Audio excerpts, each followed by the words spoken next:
tes poupées, tes gosses, mon salamand. Après ça, tu vas leur sacrer à côte, petit gars. Ouais, avec les chenolles, la tête avant. On va te la scalper, ta petite dénette, mon chien. Je te rappellerai même plus de ton nom. Ah ouais, lève-toi. Il y a des grands docteurs qui sont ici de te voir. Tu vas pouvoir la raconter tous tes petits bobos, mon grand salaud. Nous sommes à Québec en 1963. Cet homme, c'est Léopold Dion, celui que l'on surnomme le monstre de Pont-Rouge et que l'on accuse des meurtres sordides de 4 enfants. Encore, Léopold. Encore. Petit garçon, lui. Il est pas des portraits. Au fond de ce couloir, des psychiatres attendent Léopold Dion pour l'examiner et tenter de décider si le monstre de Pont-Rouge est un criminel ou bien un fou. Je dois tout de suite vous aviser que certaines scènes de ce grand procès comportent des témoignages troublants. Mais nous avons choisi de vous le présenter néanmoins, car il nous plonge au cœur de questions toujours, hélas, brûlantes d'actualité. Comment expliquer la monstruosité des actes d'un Léopold Dion? Par la folie? Peut-être. Mais quelle définition faut-il donner au mot folie, si on veut l'appliquer dans un cas de crime aussi horrible? Où s'arrête le mal et où commence la maladie?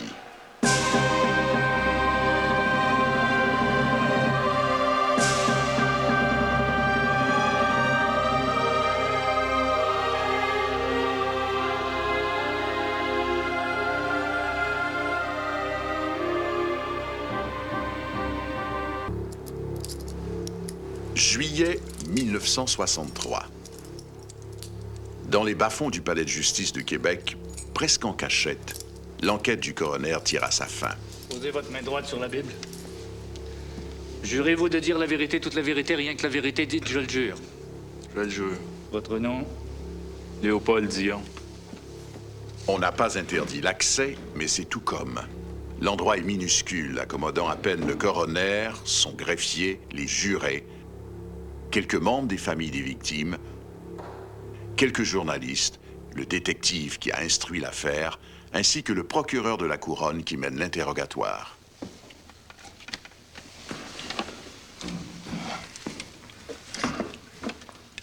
Monsieur Dion. Voulez-vous dire à messieurs les jurés si vous venez témoigner ici librement ou bien parce que vous auriez reçu des promesses ou des menaces ou des mauvais traitements de quelque nature que ce soit? Non, je le fais librement. Bien.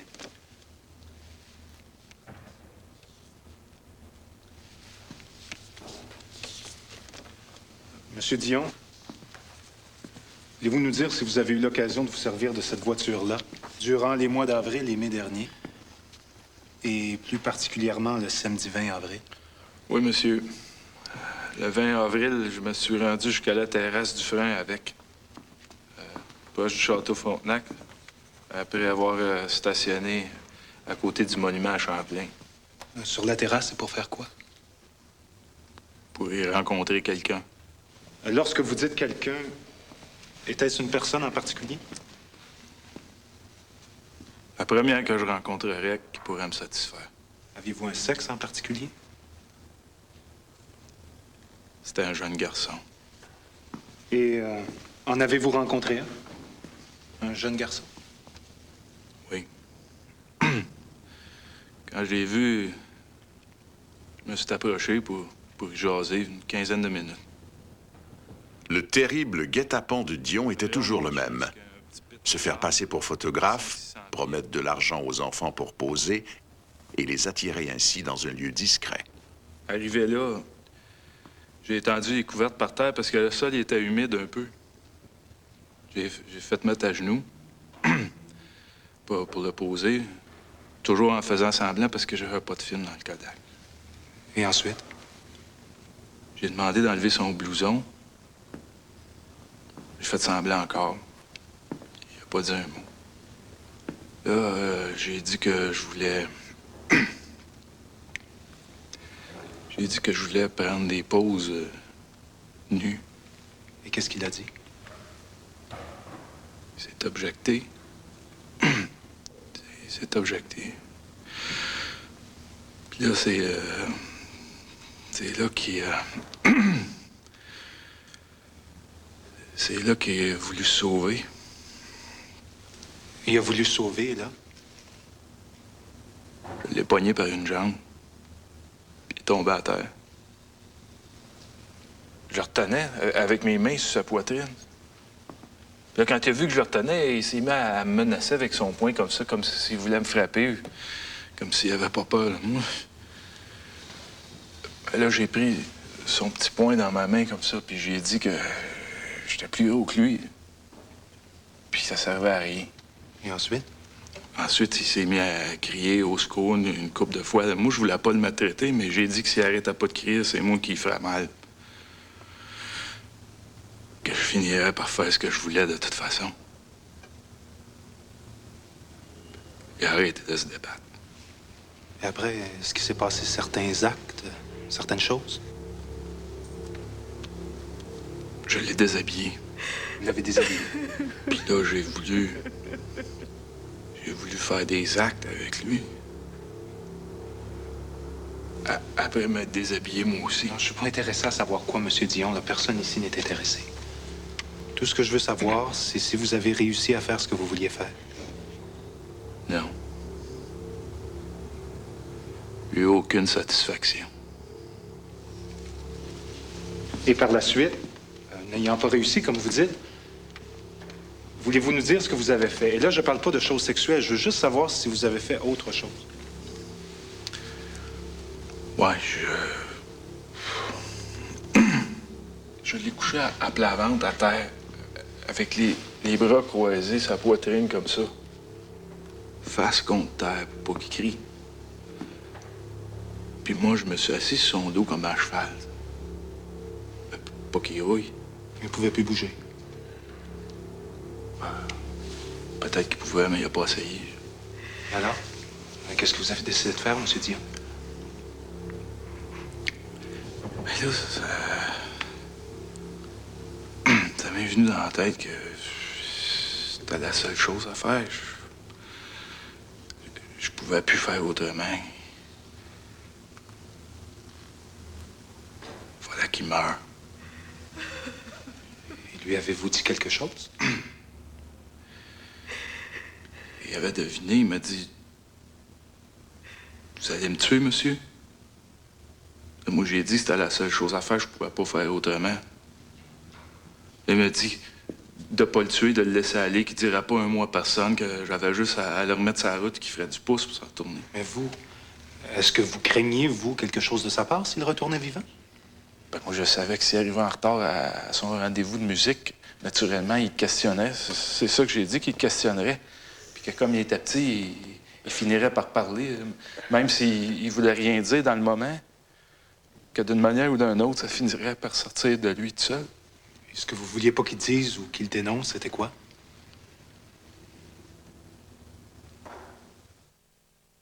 Les actes que j'avais voulu faire avec lui. Vous vouliez, vous, en d'autres termes, ne pas être dénoncé par lui, Oh, je voulais pas retourner au pénitencier, moi. duquel vous veniez de sortir sous libération conditionnelle, n'est-ce pas? Oui.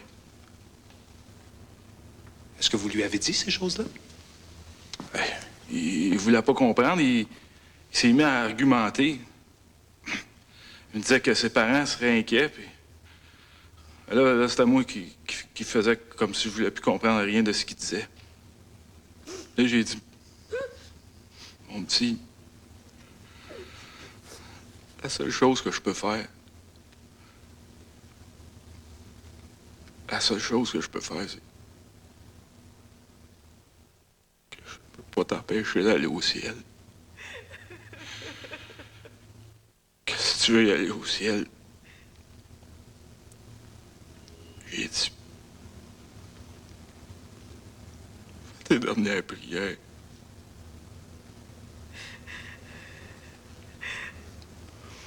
Faites tes dernières prières. J'ai laissé à 7 ans, un bon 2 minutes au moins.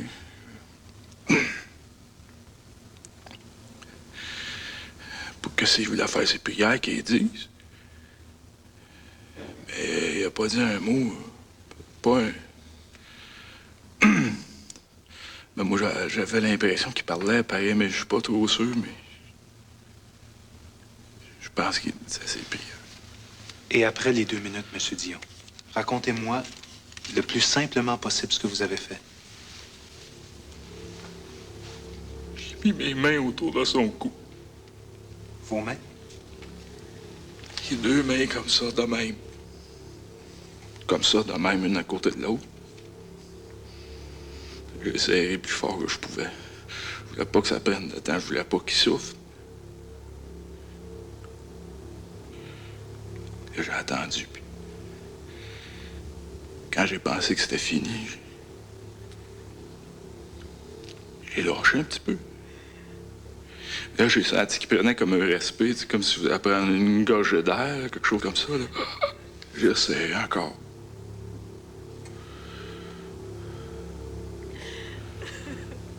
Puis quand je l'ai lâché,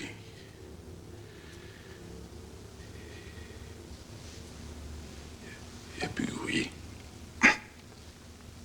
Je me suis habillé.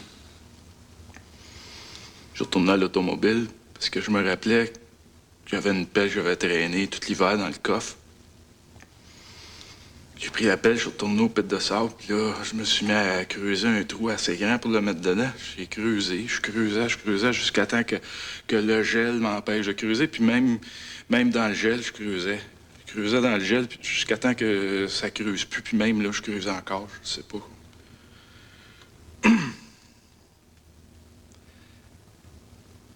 Là, j'ai pris le corps. J'ai mis dedans dans la position qui prenait le moins d'espace.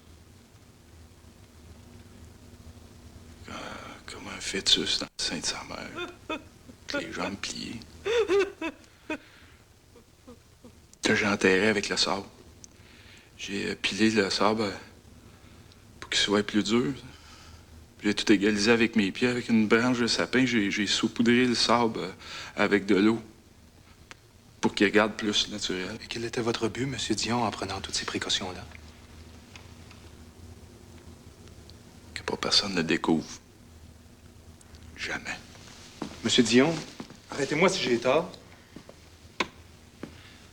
S'est-il passé, à peu près ou à quelques variantes près, le même stratagème pour attirer les 3 autres jeunes garçons victimes de vos agressions?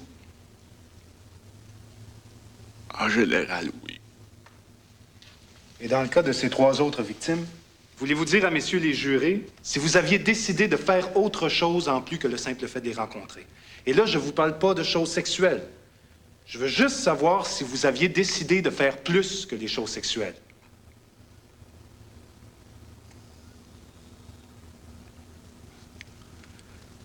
Je le savais. Je savais que ces jeunes-là avaient le malheur de venir avec moi.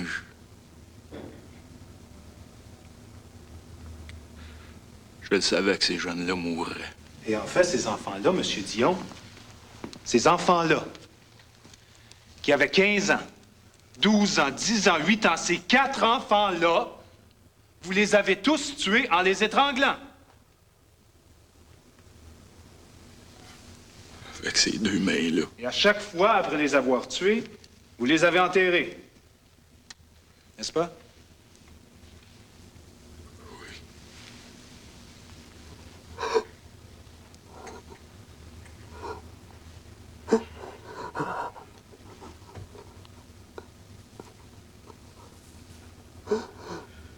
La contre-preuve de la défense. Messieurs les jurés, pour la défense de l'accusé, nous entendons nous servir des principes et d'une loi universellement reconnue dans les pays civilisés qui veut que personne sur cette terre ne soit accusé ou condamné pour un crime s'il n'était pas, au moment où le crime a été commis, sain d'esprit. Et ce que nous tenterons donc de prouver, c'est que Dion est depuis longtemps un grand malade mental, c'est-à-dire un fou. C'est-à-dire au moment même où il commettait son crime, il était absolument incapable de faire la distinction entre le bien et le mal.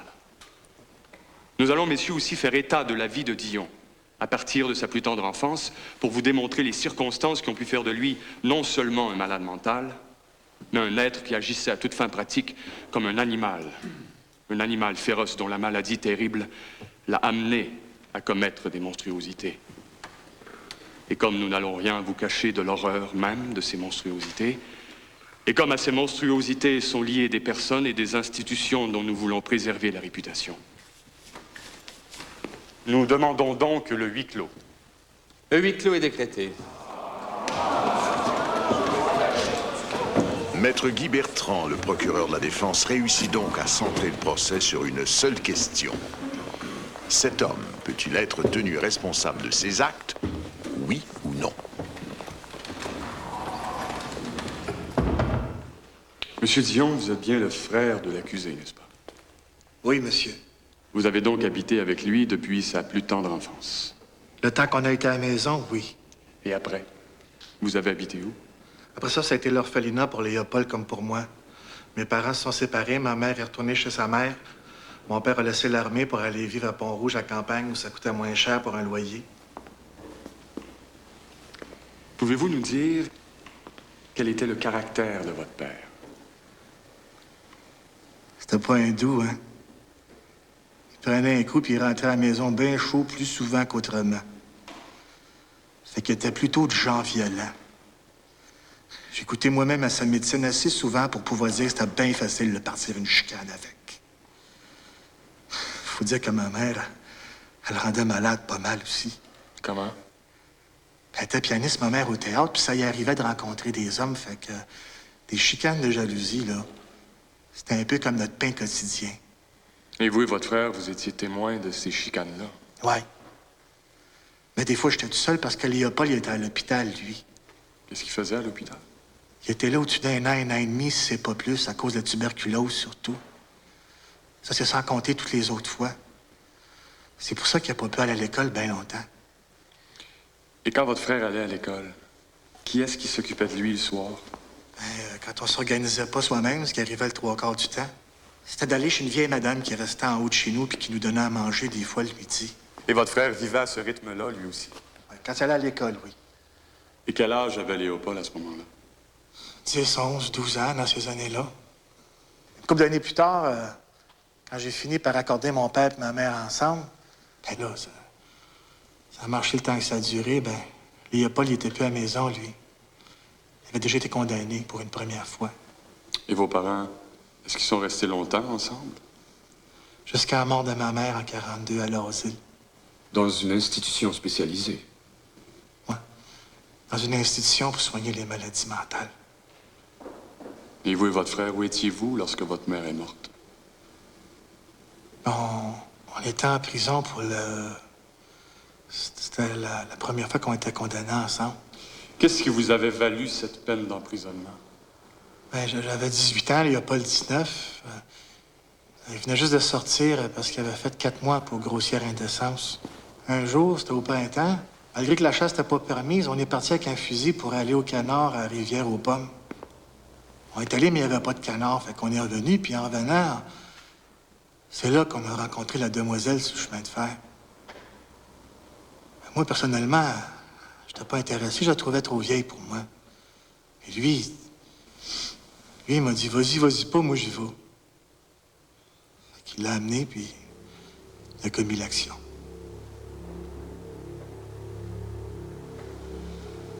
Si moi aussi j'ai commis la même action, c'est pour une raison bien simple, dans le fond. C'est parce que je savais que cette demoiselle-là, elle parlerait, puis que je serais pris comme complice. Fait que tant qu'à payer pour quelque chose que j'ai pas fait, j'ai préféré la faire, la chose, moi-même. J'ai payé pour par après, mais j'en ai aucun regret. Est-ce que votre frère a usé de violence? Pour commencer, il l'a frappé pour avoir son contentement. Après, comme on avait un fusil, il n'a pas voulu la laisser aller. Il a voulu la tirer. Il voulait quoi? La tirer. La tuer. J'ai enlevé le fusil, puis j'y ai dit non. J'ai dit, t'as eu ton contentement, là, laisse-la aller. Il m'a dit non, elle va parler. J'ai dit, ben, elle parlera, c'est pas grave.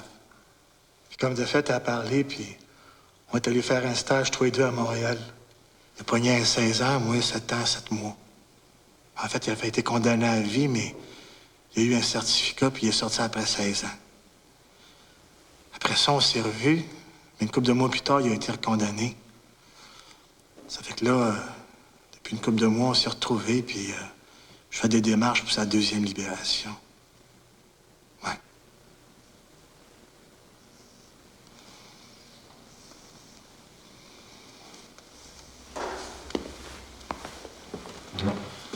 Monsieur Dion, vous dites que cette fois-là, votre frère voulait la tuer parce qu'il avait peur qu'elle parle, n'est-ce pas? Oui. Donc, si je comprends bien, pour s'assurer qu'elle ne parle pas et s'assurer que lui ne soit pas condamné, il s'est dit la meilleure façon, c'est de la tuer. N'est-ce pas? Oui. Je vous remercie.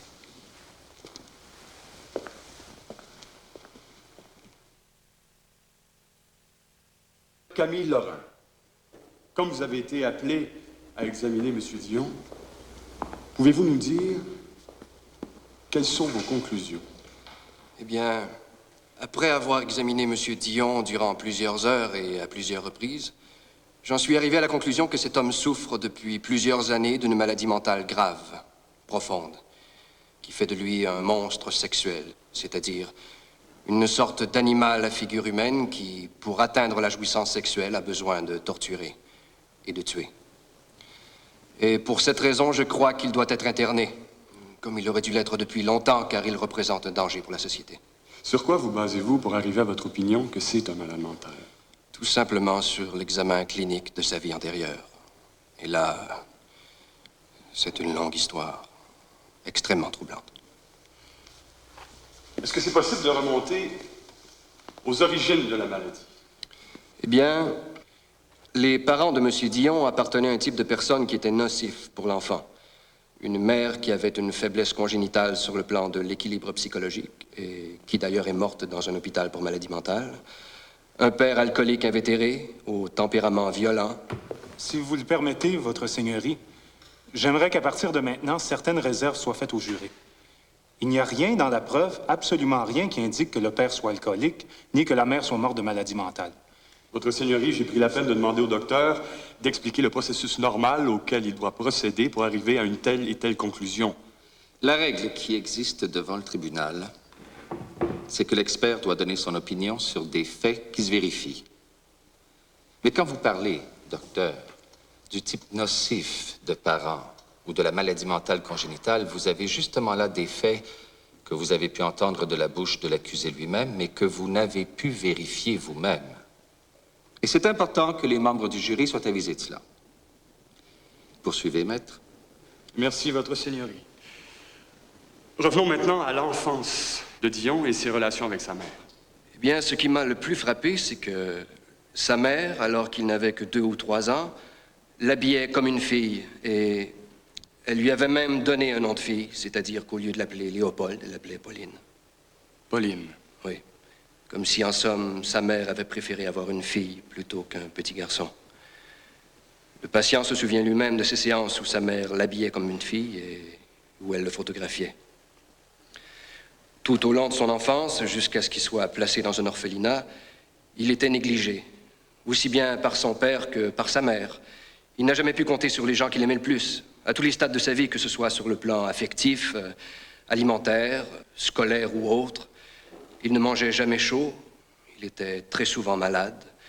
C'était un être débile, chétif, malingre, et durant toute son enfance, il a dû être hospitalisé à plusieurs reprises.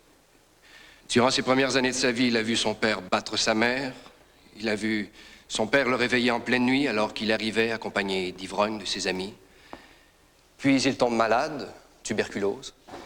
Et à sa sortie de l'hôpital, après 1 an et demi de maladie, son sentiment d'abandon est augmenté par le fait que ni son père ni sa mère ne peuvent l'accueillir. Alors, de l'âge de 11 à 14 ans, il se retrouve donc à l'orphelinat. Et c'est là qu'il commence à se livrer à des jeux sexuels avec des petits camarades de son âge. Raison pour laquelle, d'ailleurs, il sera mis à la porte de l'établissement pour se retrouver dans une école de réforme, pour garçons seulement. Et c'est là, alors qu'il travaille aux cuisines, que va se produire un incident extrêmement grave pour la suite de son développement et l'évolution de sa maladie. Parlez-nous de cet incident, s'il vous plaît. Dion travaille alors aux cuisines. Depuis quelque temps, il s'est lié d'amitié pour un éducateur religieux qui s'est grandement attaché à lui. Un jour, cet éducateur lui propose de faire une promenade en automobile en lui promettant de lui faire cadeau d'une ceinture. Et ainsi, il réussit à l'amener à ce qu'il lui a dit être la maison de son frère, qui était absent ce jour-là. Une fois arrivés, ils ont commencé à jouer, à se bousculer. Après que Dion eut placé la ceinture à ses pantalons, l'éducateur religieux s'est amusé à la dénouer. Et là, au cours de ce jeu de la ceinture, il le déshabille tranquillement et lui demande de se livrer à certains jeux sexuels avec lui. M. Dion m'a dit qu'à ce moment-là, il n'avait aucunement l'intention de se prêter à quoi que ce soit. Par ailleurs, il était passablement attaché à ce frère qui, voyant que Dion protestait, se mit à le menacer, de lui retirer son amitié et de le faire renvoyer des cuisines. Et ainsi, ayant réussi à le faire déshabiller, l'éducateur religieux s'est couché sur Dion et, après lui avoir demandé de fermer les yeux, l'a violé, oralement.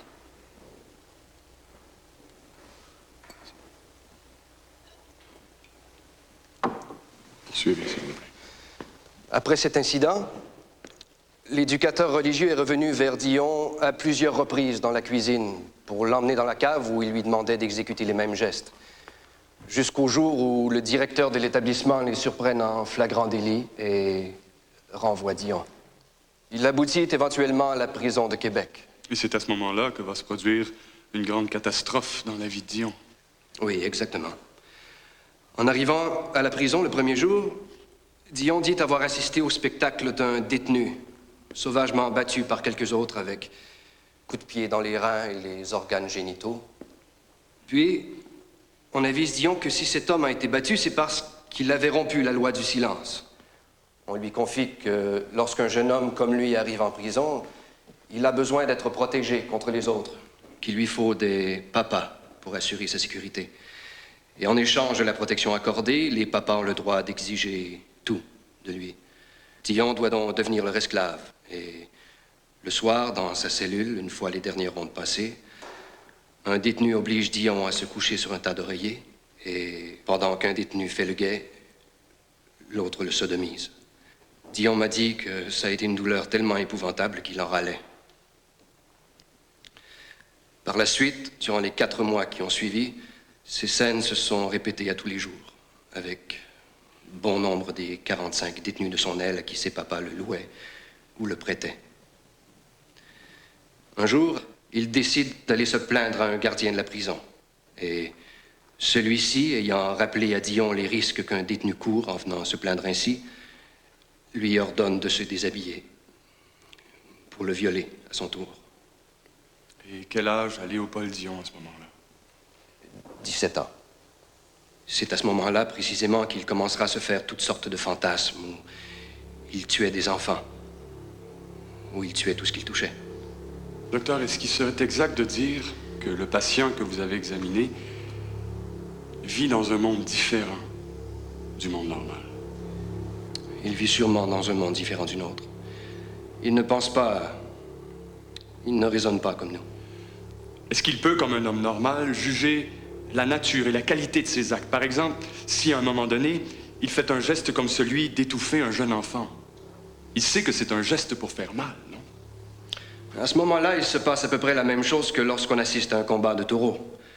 Lorsque le taureau voit une mantille rouge, ses naseaux deviennent fumants, et là, c'est d'une façon presque automatique qu'il se précipite dessus, sans qu'il ne soit plus du tout en contact avec la réalité. Est-ce qu'il est possible pour lui de savoir que les actes qu'il pose sont mauvais? Est-ce qu'il sait faire la distinction entre le bien et le mal? Pour lui, ce qui est bien, c'est ce qui l'aide à se procurer les satisfactions qu'il recherche. Et ce qui est mal, c'est ce qui l'en empêche. Docteur, si Léopold Dion n'avait pas été arrêté en fin de mai 1963, est-ce qu'il aurait continué à commettre des meurtres? C'est ma conviction qu'il aurait continué. Et si on le remettait en liberté aujourd'hui? La même chose se produirait. Alors, docteur, et c'est ma dernière question, quelle est, pour vous, comme psychiatre, la place de Léopold Dion dans la société? Sa place est dans une institution psychiatrique spécialisée, d'où il ne devrait jamais sortir, à moins que des garanties les plus strictes ne soient données quant à sa guérison. Merci beaucoup. Vous qui avez fait passer toutes sortes de tests à l'accusé, est-ce que vous croyez qu'il vous a toujours dit la vérité? Non, je ne crois pas. Dans ce cas-là, vous me dites bien, docteur, sous serment, que, bon, dans l'histoire du garde qui l'aurait violé, par exemple, vous ne mettriez pas votre main sur l'Évangile que c'est la pure vérité. Non, il faudrait effectivement vérifier. Ça se peut que ça ne soit pas vrai, n'est-ce pas? Mais il est également possible que ce soit vrai. Est-ce qu'il y a beaucoup d'autres choses comme ça, docteur, qui pourraient ne pas être vraies? Eh bien, je ne crois pas que sur les faits qui sont importants pour moi en tant que psychiatre et sur lesquels je peux baser mon diagnostic, je ne crois pas qu'il ait réussi à me tromper, compte tenu des tests que je lui ai fait subir.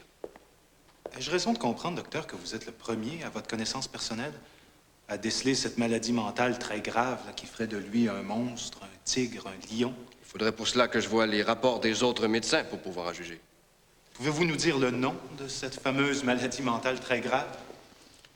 C'est une maladie qui rassemble tellement de symptômes qu'il est difficile d'y trouver un nom qui les contient tous, parce que dans cette maladie, il y a de la pédophilie, du sadisme, du viol, il y a des besoins sexuels compulsifs, obsessifs. Il y a tellement de symptômes. Maintenant, docteur, bon, c'est une question qui peut paraître élémentaire, mais je veux m'instruire. Quelle est la différence entre l'homme et la bête? C'est la communauté de la raison, de la volonté et des valeurs spirituelles chez l'homme, alors que chez la bête, la primauté va à l'instinct. Docteur, la bête, que ce soit le taureau dont vous avez parlé, le taureau, lui, n'emploie pas de trucs tels que trafiquer un compte en banque pour parvenir à ses fins, n'est-ce pas? Évidemment. Par conséquent, Dion est un peu mieux que l'animal. Il a de l'intelligence. Subordonné à ses instincts. Mais il a de la raison. La raison et l'intelligence subordonnées à ses instincts, oui. Mais il a la raison, docteur. Il l'a. Donc, il raisonne, Dion, n'est-ce pas? Oui. Eh bien, vous allez nous expliquer ça, docteur, parce que ça me semble contradictoire. Dion, s'il raisonne, Dion connaît le mal, docteur. Il sait que c'est mal de tuer. Il a sa conception du mal. Il sait que c'est mal de tuer? La connaissance qu'il en a est tout à fait formelle, et lorsqu'elle entre en contradiction avec ses besoins, elle s'évanouit très rapidement. Tandis que les animaux, eux, ne savent pas que c'est mal de tuer puisqu'ils n'ont pas d'intelligence. Non. Dion vous a-t-il parlé des craintes qu'il entretenait à propos de sa vie à lui, de son avenir? Il m'a dit qu'il entretenait des craintes quant à l'issue du procès. Et quelles craintes entretenait-il? Il ne veut pas mourir. Il ne veut pas mourir? Bien sûr. Oui, bien sûr. Est-ce que c'est normal, docteur, de ne pas vouloir mourir? Bien sûr. Je vous remercie. Docteur Larivière, voulez-vous dire à messieurs les jurés si vous avez eu l'occasion de rencontrer l'accusé dans cette cause-ci, Léopold Dion? De le rencontrer en personne, de converser avec lui, de l'écouter, de l'observer à une ou plusieurs occasions. J'ai examiné M. Dion au centre d'observation de la prison de Bordeaux. Et voulez-vous nous dire à quelle conclusion vous en êtes arrivé au sujet d'accusé?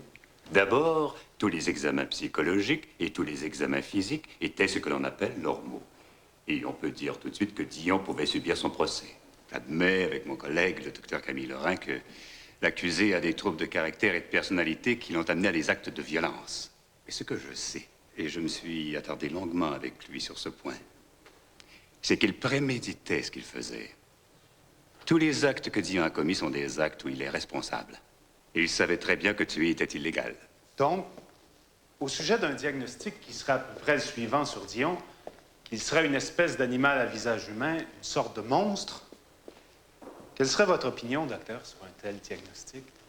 Bien, c'est plutôt une figure de style. Pour moi, Dion est un pervers sexuel, pur et simple. Je vous remercie beaucoup, docteur. Je n'ai plus d'autres questions, votre seigneurie. Docteur, écoutez-moi bien, je vous pose une question hypothétique.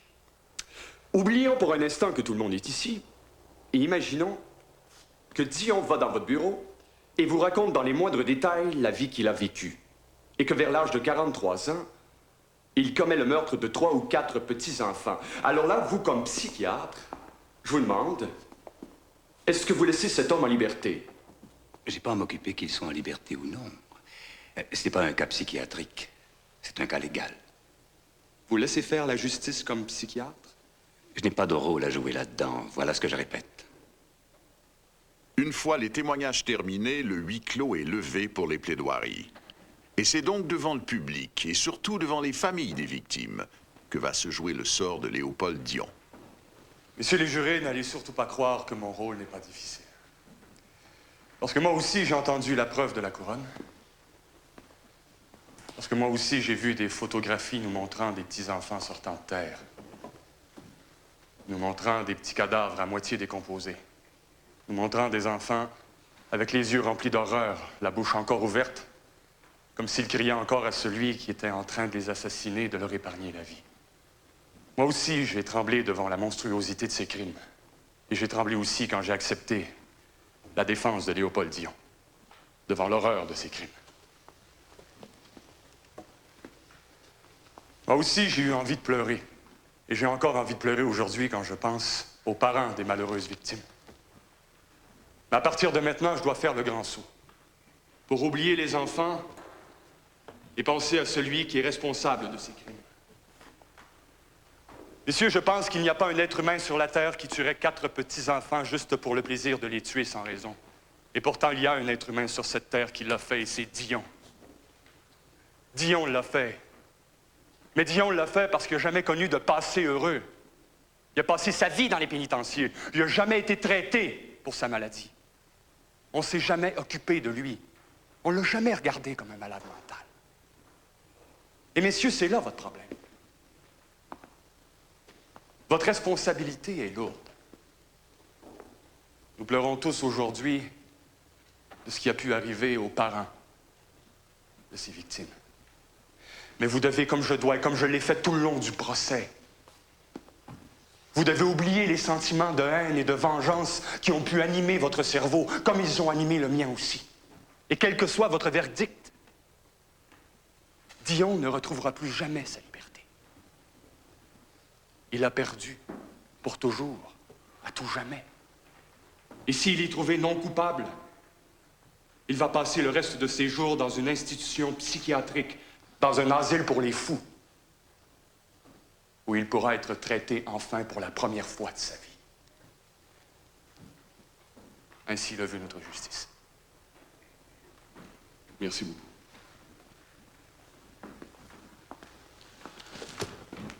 Messieurs les jurés, je dois vous dire tout de suite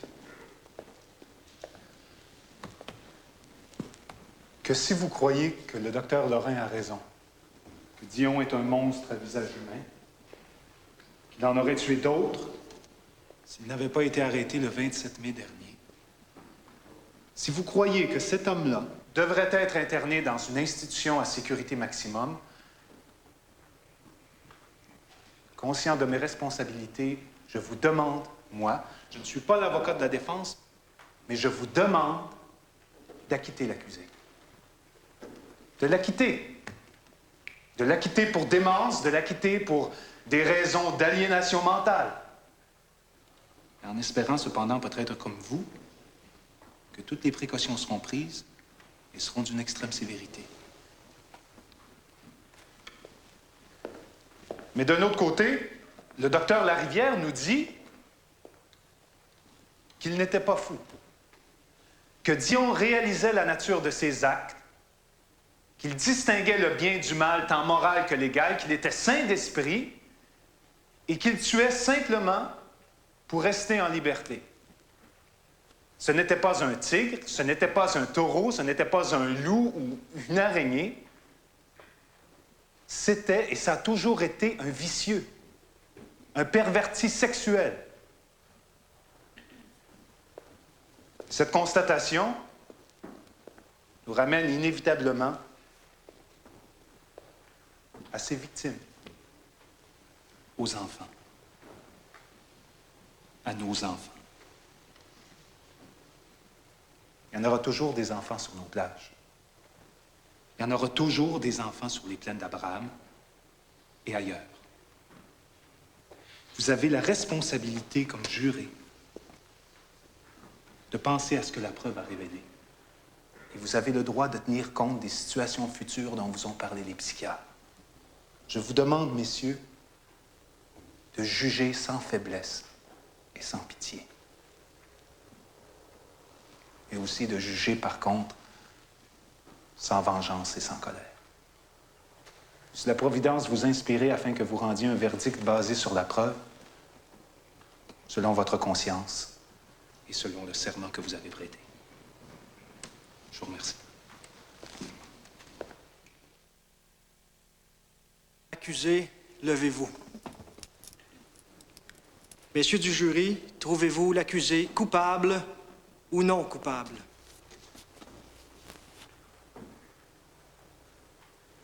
Coupable. Léopold Dion, avez-vous quelque chose à dire avant que sentence soit prononcée contre vous?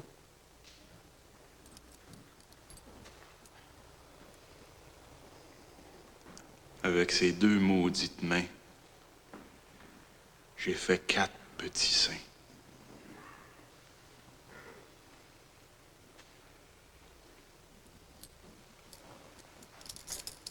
Ce que je suis devenu aujourd'hui, je me suis pas fait moi-même. J'ai toujours dit à tous ceux qui m'ont questionné que quand j'ai commis ces crimes, quand j'ai tué ces petits-enfants-là, je savais pas au fond de moi-même.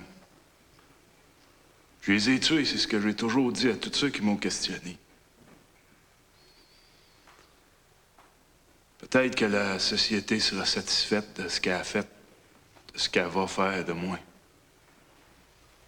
Peut-être que ça en soulagera plusieurs de penser que la société est satisfaite. J'ai 43 ans. J'ai pas vécu dans la vie. On a voulu m'étouffer qu'on m'étouffe. C'est tout ce que je peux dire. Je peux rien faire. C'est tout.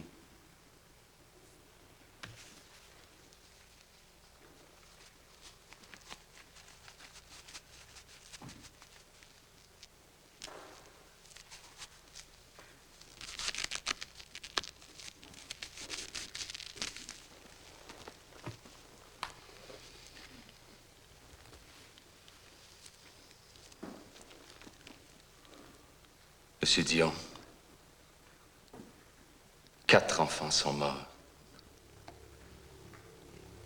Vous n'avez peut-être pas vécu, mais ces enfants-là non plus n'ont pas vécu. Ils commençaient à vivre. Alors la Cour ordonne que vous soyez détenu au lieu que les autorités choisiront. Et que le 10 avril 1964, vous soyez conduit à l'endroit déterminé pour les exécutions, alors que vous serez pendu par le cou jusqu'à ce que mort s'ensuive. Que Dieu ait pitié de votre âme. Dion ne sera jamais pendu. Emprisonné à vie, il trouvera la mort aux mains d'un co-détenu 9 ans plus tard. Les familles des victimes de Dion, elles, sont condamnées à survivre. Survivre à l'impuissance de leur juste colère, à la profondeur de leur deuil, à l'infinie tristesse de leurs souvenirs.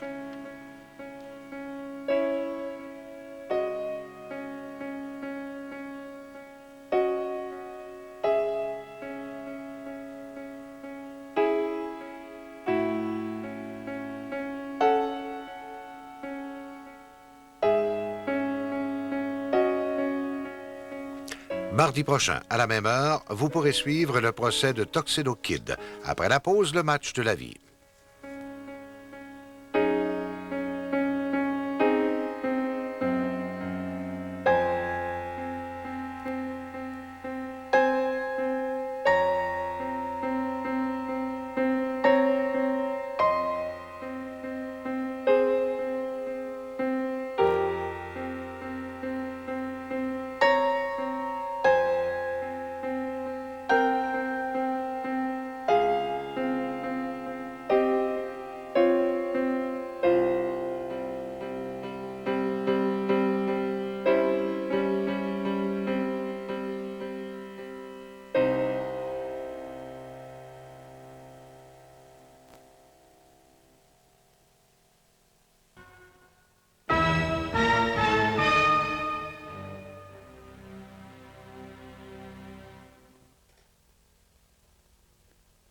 Bonsoir et bienvenue à cette avant-dernière émission de la série À vous de juger. Comme chaque mercredi soir du mois de novembre, nous allons revenir ensemble sur le grand procès que vous avez vu hier à l'antenne du réseau TVA.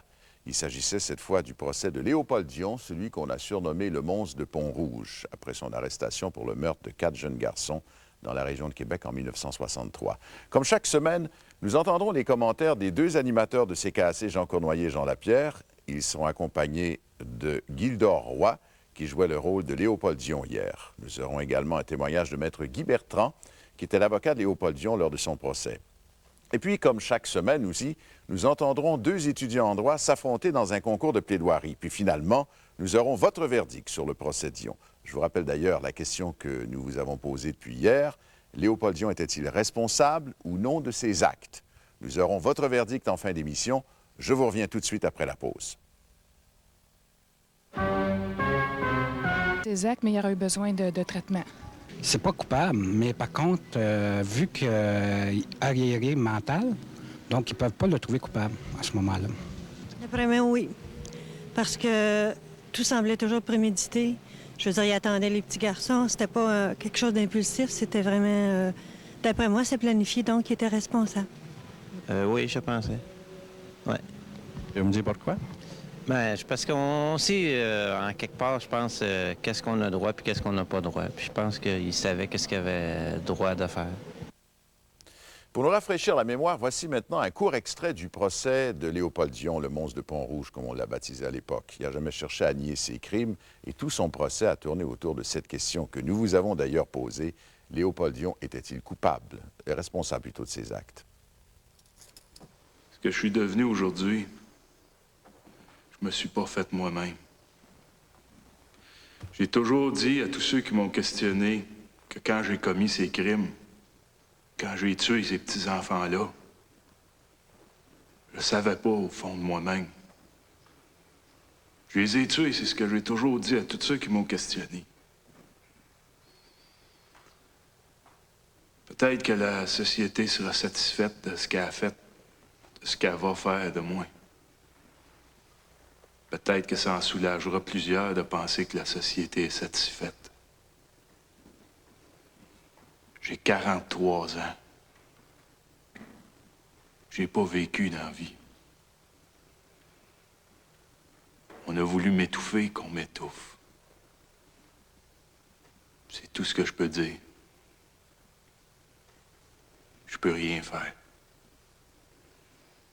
Je reçois maintenant mes invités, Jean Cournoyer, Jean Lapierre de CKAC, et le comédien Guy Doroy, que vous avez vu hier interpréter ce qui a dû être un des rôles les plus difficiles de sa carrière, celui de Léopold Dion. Bonsoir Guy Doroy, bonsoir aussi aux 2 gens.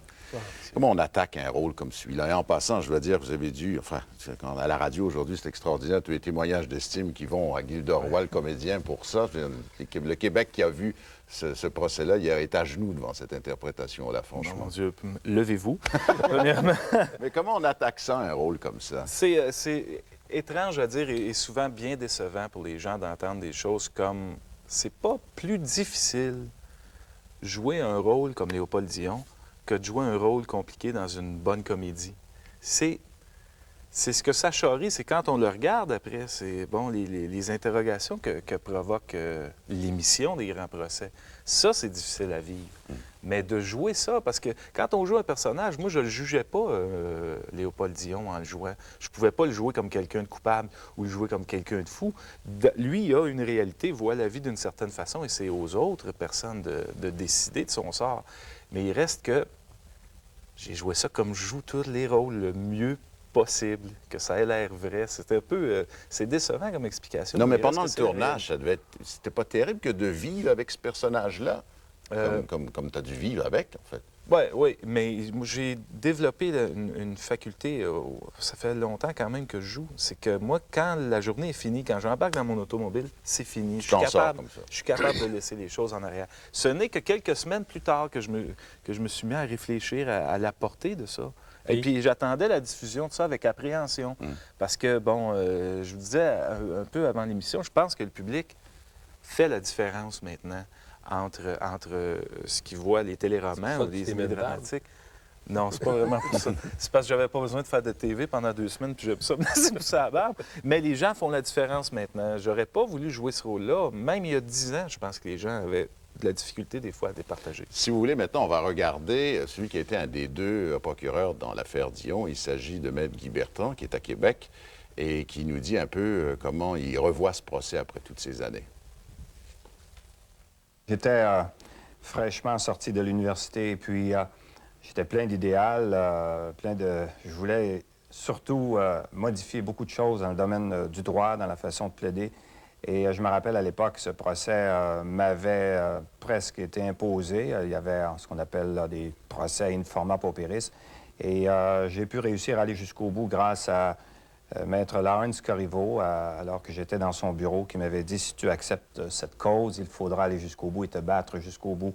Il y a aussi, ce qui m'avait impressionné beaucoup, c'est l'impossibilité de trouver un expert psychiatre pour démontrer que Dion est un malade mental. Il avait fallu que j'aille à Montréal, et même là, ça avait été très difficile. Et quelqu'un m'avait référé le docteur Camille Lorrain comme étant un homme très courageux, qui était capable de défendre ses opinions, nonobstant que la population était très survoltée. Et ce que je constatais à l'époque aussi, qui me révoltait un petit peu, c'était le fait que les femmes ne pouvaient pas agir comme jurées. Et par la suite, on avait, lors de la commission Prévost, avec Maître Michel Proulx, qui est juge à la Cour d'appel, on avait fait des demandes pour amender, que le code criminel soit amendé pour permettre aux femmes d'être jurées. Également, il n'y avait pas d'aide juridique, il n'y avait pas de fonds d'indemnisation pour les victimes d'actes criminels. Et les mères des victimes avaient communiqué avec moi pour demander si on pouvait leur fournir de l'aide pour la souffrance qu'elles avaient endurée. Alors, tout ça pour démontrer que ça a été un petit peu aussi, beaucoup, le procès de la société, parce que Dion est pour moi, un grand malade mental. Et d'ailleurs, tous les psychiatres de l'époque, dans la littérature, reconnaissaient que les sadiques, les tueurs d'enfants étaient parmi les plus grands des malades mentaux, mais leurs crimes suscitaient tellement d'horreur qu'on avait un sentiment de vengeance. Et alors, la seule chose qu'on n'a pas réussi, c'est de faire amender le code criminel sur la reconnaissance des maladies mentales. On est encore, comme dans l'ancien temps, au siècle dernier, où les seules maladies sont celles qui sont des déficiences de l'intelligence et non pas des déficiences des instincts ou de la volonté. Maître Guy Bertrand, qui défendait Léopold Dion au procès, et Maître Guy Bertrand, qui à la radio hier disait que rendait hommage à celui qui était son adversaire à l'époque, le procureur de la Couronne, Jean Bienvenu, un très, très grand avocat, disait-il, d'ailleurs le plus grand que j'ai eu l'occasion de croiser dans les cours de justice. Les deux gens, alors, votre réaction à ce procès-là?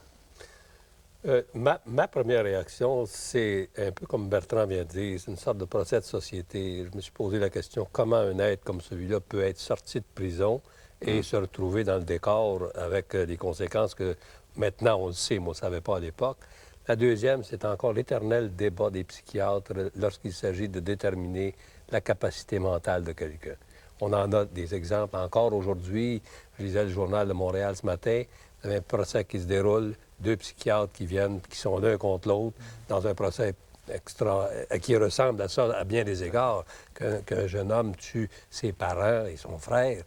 Il y a quelque chose... Mais tu déplores ça ou quoi? Ou tu constates simplement non, que c'est je le le cas? déplore parce que, disons qu'en regardant les choses, ce que plaidait Bertrand, c'était cet homme-là a besoin de soins, mettez-les dans les mains du lieutenant-gouverneur en prison, parce qu'à l'Institut, dans un institut psychiatrique, tu es en prison, durant bon plaisir. Il sortira quand il sera guéri. Là, tu le mets à une place, puis de toute façon, il est sorti quand il avait 2 pieds devant. L'autre Jean Je pense que Lapierre. ce qui nous rend probablement très mal à l'aise et qui a dû rendre le Québec très mal à l'aise hier soir, c'est que presque 30 ans plus tard, il n'y a rien qui a changé. Exactement. Nos institutions ne sont pas plus capables de soigner les malades mentaux. Notre justice n'a pas changé du tout. Et par conséquent, on peut avoir aujourd'hui encore dans le paysage un monstre comme celui-là et on n'aurait pas plus de solutions qu'on en avait. Et donc, dans ce sens-là, c'est très actuel et c'est probablement ça qui nous rend encore tous très mal à l'aise. On reviendra tout à l'heure pour parler justement aussi du rôle de la commission des libérations conditionnelles dans tout ça, puis aussi une interrogation je pense qu'il faut se la poser aussi, c'est que si Dion n'avait pas été tué en prison, 25 ans plus tard, il aurait probablement été libéré. Et, encore là, Pierre, il avait été condamné déjà à vie. Ouais, mais quand tu condamnes à vie... C'était quoi? C'était 7 ans dans ce temps-là? Oui. C'est-à-dire que tu le libères au bout de 7 ans. Mais normalement, il devait continuer sa sentence quand il est repris une deuxième fois. On va revenir là-dessus dans quelques instants, tout de suite après cette pause. Je crois que oui. Tout à fait. C'est sûrement de la folie quelque part, là.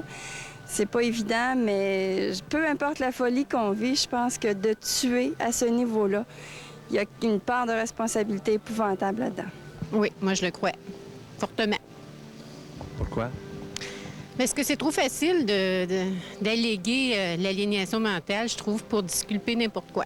D'après moi, il devrait être responsable de ses actes. Qu'est-ce qu'il a fait? Disons que c'est malade, que c'est pas malade. Ils ont eu connaissance un peu de ce qu'il a fait là-dedans. Oui, parce que tout le long du procès, il parlait de ces deux mains-là, les deux mains avec lesquelles il a tué les enfants. Tout le long de l'enquête préliminaire, je crois, ce qu'on a vu au début du procès, c'est de la façon dont il l'expliquait vraiment, là, c'était évident qu'il était conscient de ses actes.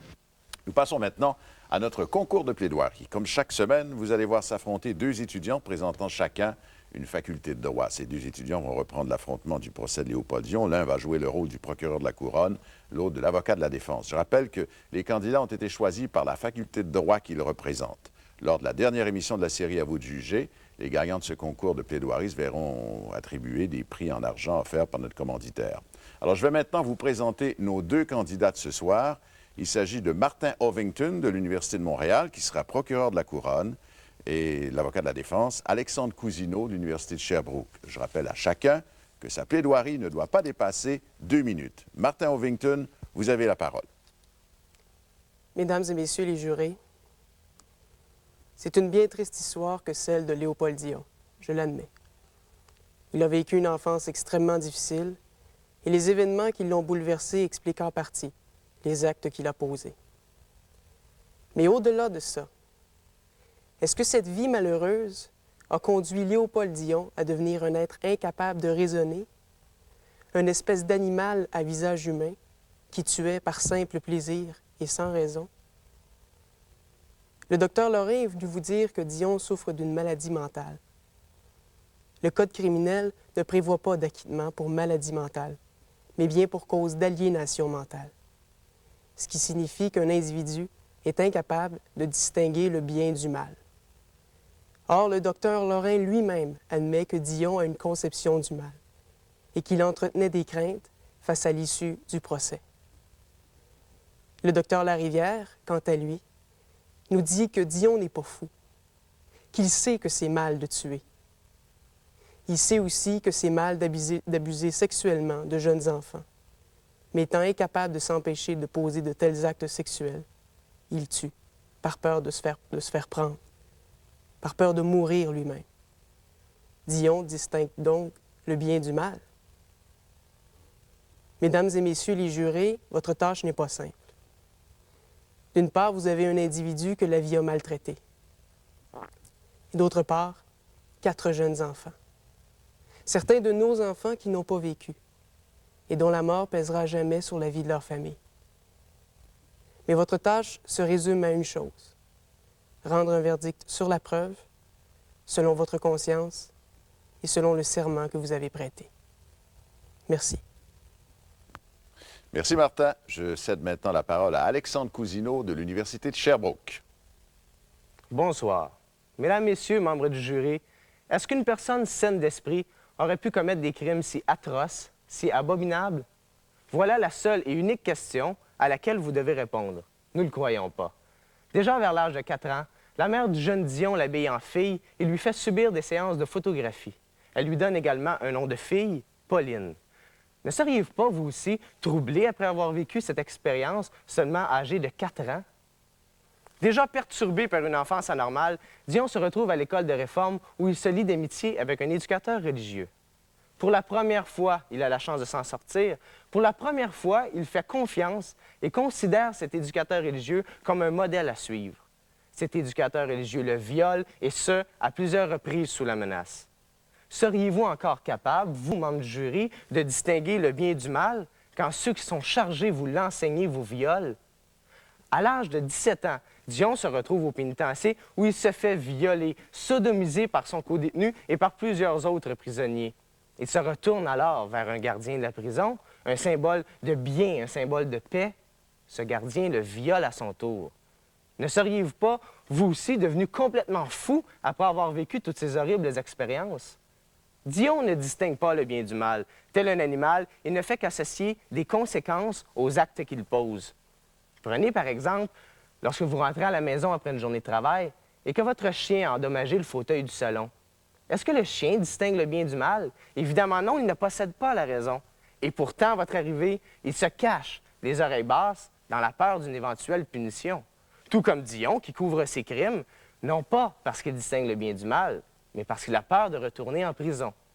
Mesdames, Messieurs, membres du jury, veuillez mettre votre soif de vengeance de côté et juger, comme l'exige notre système de justice canadien, non coupable pour cause d'aliénation mentale. Merci de votre attention. Merci, Alexandre Cousineau. Je rappelle maintenant qu'un jury va déterminer lequel des futurs avocats a le mieux défendu sa cause. Ce jury est composé de 3 éléments. D'abord, un panel d'experts du milieu des communications et du droit, parmi lesquels nos invités en studio. Ensuite, les collègues étudiants en droit de nos candidats. Et puis, il y a vous, le public, que nous invitons à rendre votre verdict en composant le numéro qui apparaît à l'écran. Pour les étudiants comme pour le public, nous prendrons les appels jusqu'à minuit ce soir.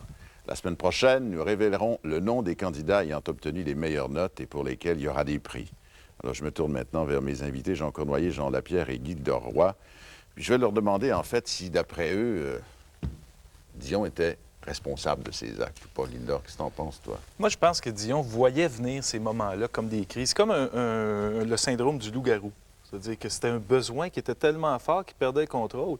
Mais il était assez conscient pour se procurer une automobile, se rendre sur les plaines d'Abraham, amener une caméra, inventer son histoire de photographe, tout ça. Donc, il était conscient de ce qu'il allait faire. Au moment où il tuait ces enfants-là, j'ai l'impression qu'il devait perdre le contrôle. Et bon, mais il les tuait parce qu'il ne voulait pas que les enfants aient raconté l'histoire. Exactement. C'est pour ça donc il savait c'était quoi la justice. Il savait qu'il serait puni pour ses actes. Donc, tu laisses entendre qu'il était responsable de ces actes. Oui. Il était responsable. Oui. Jean Cournoyer, Jean Lapierre, tiens. Oui. Moi, je pense que non. Moi, je pense qu'il était vraiment un malade mental au complet et je ne crois pas qu'il était responsable. Je pense qu'il ne pouvait pas avoir la mens rea, comme on dit. Je suis convaincu qu'aujourd'hui, là, il y aurait moyen de faire la démonstration parce que peut-être que la médecine est avancée un peu plus, j'espère, et on pourrait peut-être démontrer qu'il y avait des crises de folie, au moins à ce moment-là, au moment où il commettait, au moment où il y avait ses mains. Là, quand je voyais les mains de mais ça, Maître Bertrand prétend qu'en Ah. Europe, dans certains États américains, ce que tu viens de dire là, c'est reconnu par les tribunaux. Ici, ça ne l'est toujours pas, paraît-il. Mais moi, je reste convaincu, mais il y a des nouvelles défenses. Regardez celle-là d'ivresse excessive, là. Exactement. Donc, le droit évolue. Jean Cournoyer. On reste avec la conviction que notre système de droit prête à ce genre d'interprétation-là, Pierre. La preuve qui est présentée par la Couronne devant des jurés qui sont du monde ordinaire, elle doit être qu'il était en toute possession de sa capacité de décider de faire ou de ne pas faire. Ouais. En conséquence, qu'est-ce que tu veux faire avec ça? Une fois que tu as tenté de prouver ça, le pauvre juré qui est là, il a à apprécier un psychiatre qui dit qu'il est responsable de ses actes, qu'il savait ce qu'il faisait, puis un autre psychiatre qui dit qu'il ne savait pas. Ça va être le mot de la fin, ça. C'est déjà, oui. Ben oui, malheureusement, c'est comme ça. D'accord, Merci beaucoup. Et moi, je vous reviens tout de suite après cette pause.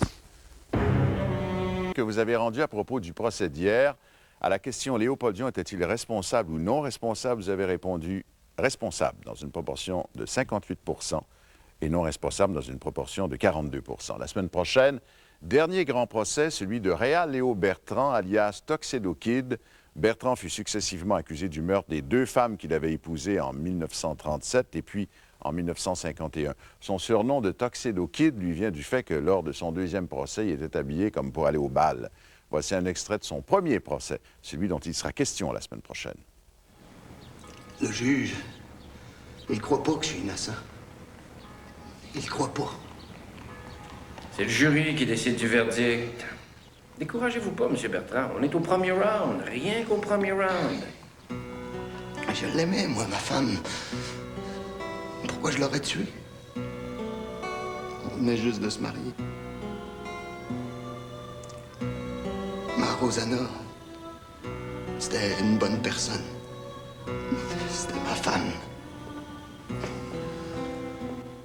Mais voilà, c'est tout pour À vous de juger. Je vous rappelle que vous avez encore jusqu'à minuit pour noter nos candidats avocats. Je vous donne donc rendez-vous mardi prochain, 20h, pour un dernier grand procès, celui de Tuxedo Kid. Ici Pierre Nadeau, bonsoir et à bientôt.